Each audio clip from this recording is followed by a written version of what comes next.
Hello dear students, welcome back to my channel physics SPC ray optics and optical instrument का एक क्वेश्चन। A ray of laser of wavelength 630 nanometre is incident at an angle 30 degree at the diamond air interface.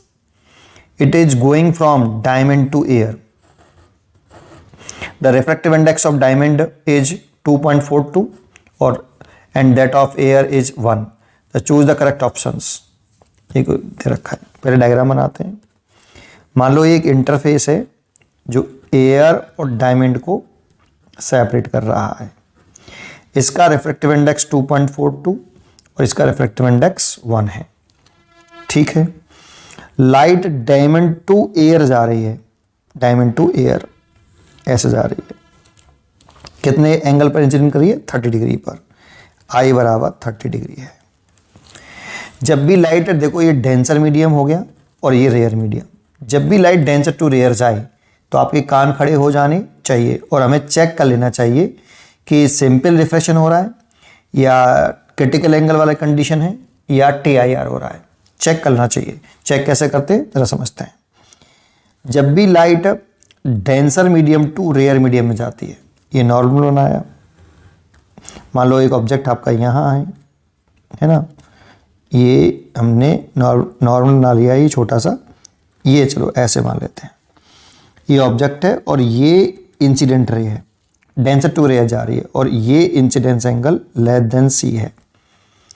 जब incidence angle less than C होता है तो R की value less than 90 degree होती है। डेंसर टू रेयर जाएंगे तो away from the normal तो होता ही है, ऐसे हो जाएगा। लेकिन जो रिफ्रैक्शन एंगल होगा वो लेस देन 90 डिग्री होगा।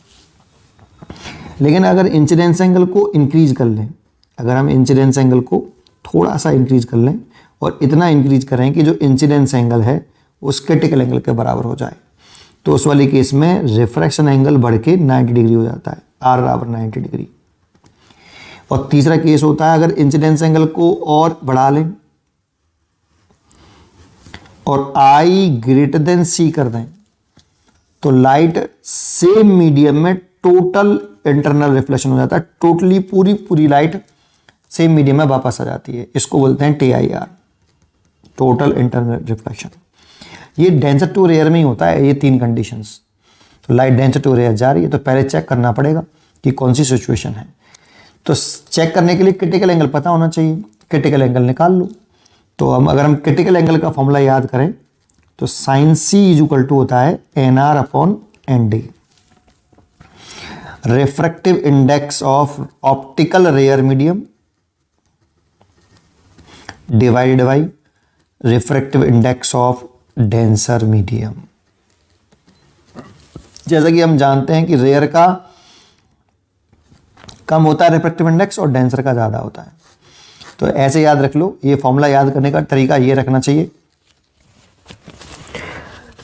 कि जिसका रिफ्रैक्टिव इंडेक्स कम है वो ऊपर आएगा और जिसका रिफ्रैक्टिव इंडेक्स ज़्यादा है वो नीचे आएगा। sin C इक्वल टू ये फॉर्मूला होता है।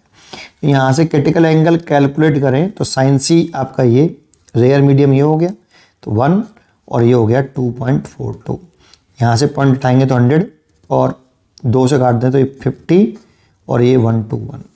अगर हम 121 का 50 में डिवाइड करें तो डिवाइड नहीं जा रहा तो पॉइंट आएगा, 0 बढ़ा लेंगे। अब दिख रहा है 4 बार जा सकता है तो 4, 8 और 4 LCM सब्ट्रैक्ट करें तो ये 6 और यहाँ बचेगा आपका 1। 0 बढ़ा लेंगे तो अब 1 बच जाएगा तो 121। बस इतना ही काफ़ी है 2 डिजिट तक।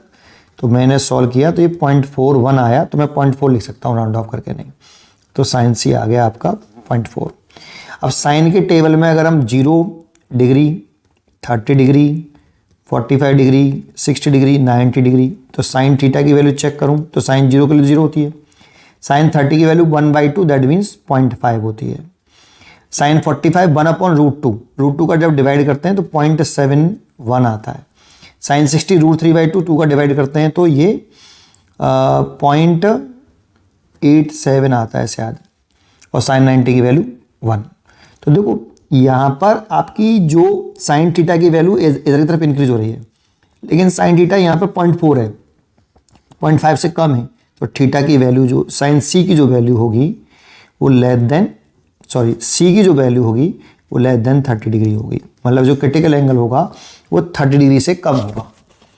अगर इंसिडेंस एंगल इस जगह पे आ जाओ, क्वेश्चन ये था हमारा, इंसिडेंस एंगल तो 30 डिग्री है डायमंड टू एयर इंटरफेस के लिए, डायमंड टू एयर इंटरफेस के लिए क्रिटिकल एंगल एक कंडीशन से सेटिस्फाइड हो रही है, डेंसर टू रेयर जा रही है, और इंसिडेंस एंगल 30 डिग्री है और जो क्रिटिकल एंगल है वो 30 डिग्री से कम है, तो आई ग्रेटर देन सी हो गया बेटा। इंसिड 30 डिग्री और ये सी 30 डिग्री से कम है, तो इसलिए लाइट टोटली रिफ्लेक्ट हो जाएगी 30 डिग्री से सेम मीडियम में ऐसे ही। तो रिफ्रैक्शन एंगल तो होगा ही नहीं, तो refraction is not possible, D choice is correct, refraction is not possible. उम्मीद करता हूं कि आपको ये क्वेश्चन जरूर समझ में आया होगा। पढ़ते रहिए और खुश रहिए।